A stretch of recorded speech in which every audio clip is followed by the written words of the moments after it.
Durante este mes de novembro, no que se celebra o mes da ciencia, Rianxo desenvolverá o programa Rianxo Ciencia. A proposta, que ten como finalidade a promoción e divulgación da cultura científica, vai dirixida especialmente aos máis pequenos da casa, aínda que haberá tamén actividades para todos os públicos. O que pretendemos é achegar a ciencia ao público, descubrir despertar a curiosidade polo coñecemento, ao fin e ao cabo. Todo o que sexa coñecemento, toda a ciencia, todo é un campo máis do coñecemento,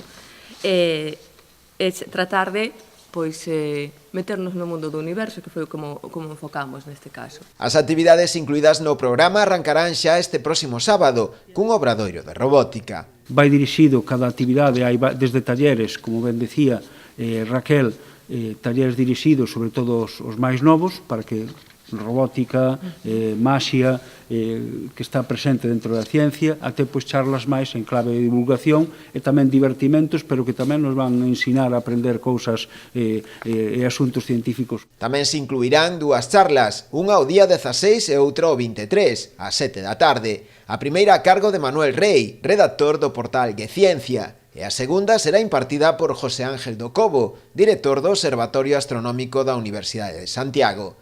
Eses 2 días en xornada de mañá desenvolverase tamén o Discourse Show. É un discurso teatralizado, non? Son conferencias densas realmente, con moito coñecemento, moita transmisión de coñecemento, mas moi atractivas, moi dramatizadas, con concursos, bueno, moi ben guionizadas, moi elaboradas os seus guións. Como a complemento ás actividades, tamén se inclúe unha exposición cedida polo Observatorio Astronómico da Universidade de Santiago para conmemorar o 50 aniversario da chegada ao home á Lúa e que poderá visitarse no Auditorio Municipal.